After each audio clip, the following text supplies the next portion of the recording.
Assalamualaikum warahmatullahi wabarakatuh.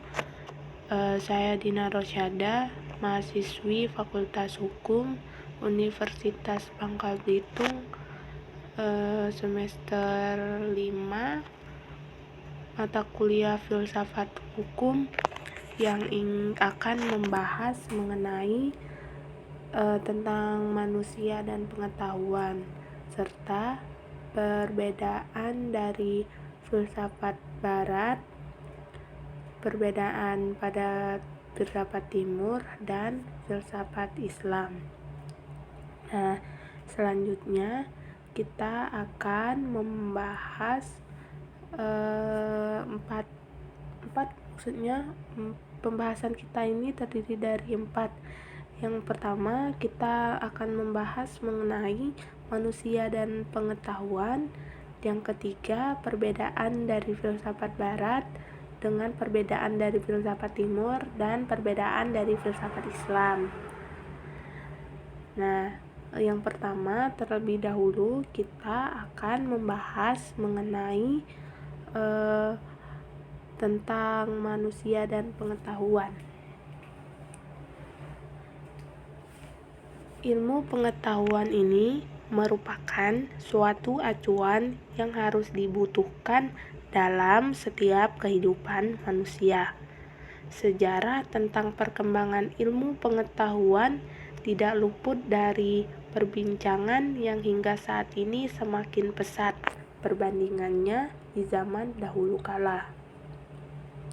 Nah, dengan seiring perkembangan zaman dan pola pikir manusia yang semakin meningkat serta pesatnya perkembangan ilmu pengetahuan dalam bidangnya, tercapailah suatu kehidupan baru untuk menunjang perkembangan teknologi dan informasi. Nah, lanjutan dari pengertian pembahasan mengenai manusia dan pengetahuan tadi, yaitu pada ilmu pengetahuan pada dasarnya lahir dan berkembang konsekuensi dari usaha-usaha manusia, baik itu untuk memahami realitas kehidupan dan alam semesta, maupun untuk menyelesaikan suatu permasalahan kehidupan atau hidup yang dihadapi oleh manusia tersebut, serta mengembangkan dan melestarikan hasil dari yang sudah dicapai oleh manusia sebelumnya. Nah, selanjutnya kita akan membahas mengenai konsep tentang manusia dan pengetahuan.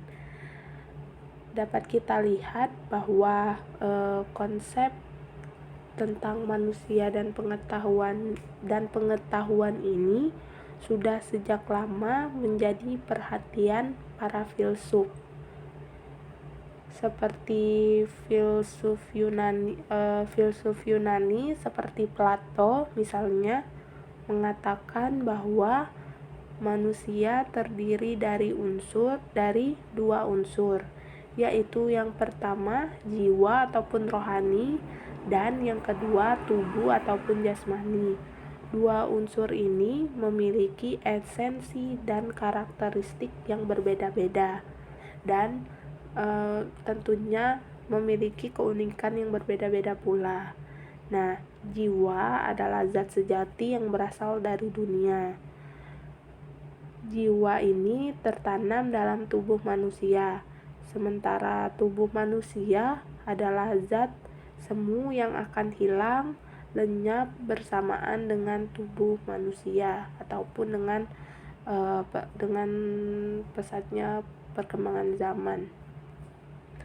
Nah, selanjutnya kita akan membahas mengenai perbedaan filsafat barat, filsafat timur dengan filsafat Islam. Nah, terlebih dahulu kita akan membahas mengenai perbedaan dari filsafat barat dengan filsafat timur dan filsafat Islam. Nah, dalam filsafat barat ini instrumen utama yang dijadikan sebagai suatu alat untuk mencari kenyataan ataupun kebenaran adalah menggunakan nalar yang telah bersumber dari akal, pikiran maupun indera.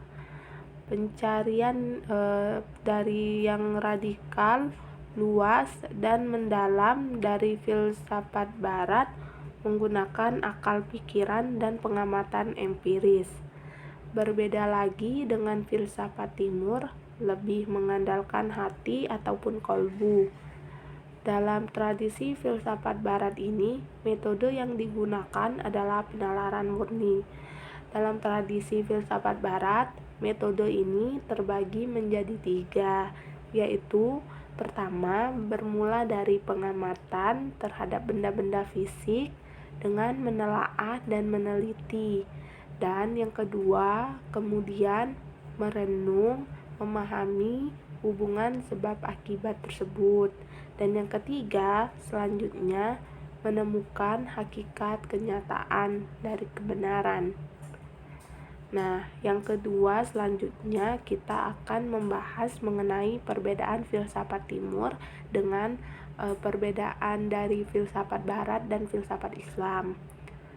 Nah, berbeda dengan filsafat timur filsafat timur ini lebih mengandalkan hati ataupun kolbu. Seperti yang sudah dijelaskan tadi, dalam filsafat timur ini, pandangan hati menempati posisi tertinggi setelah akal dan indera sebagai perangkat utama untuk sampai kepada kenyataan akan kebenaran.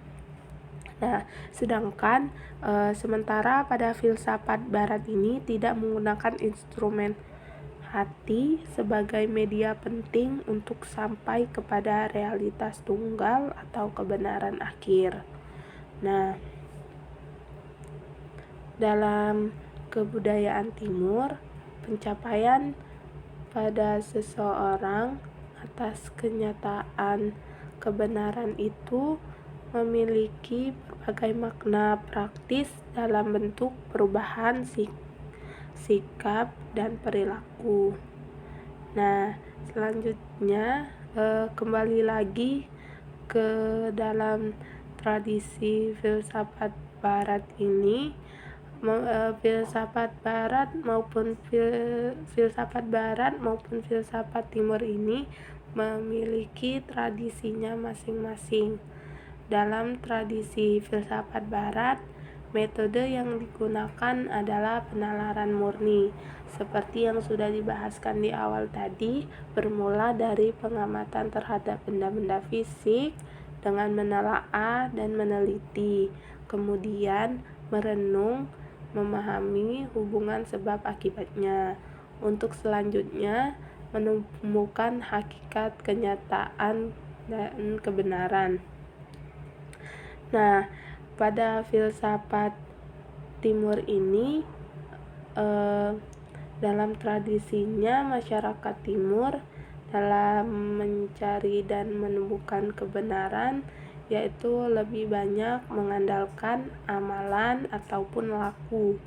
Melalui laku ataupun amalan ini akan menuntun ataupun menapaki tingkatan-tingkatan dari kenyataan hidup manusia, baik yang bersifat fisikal maupun spiritual.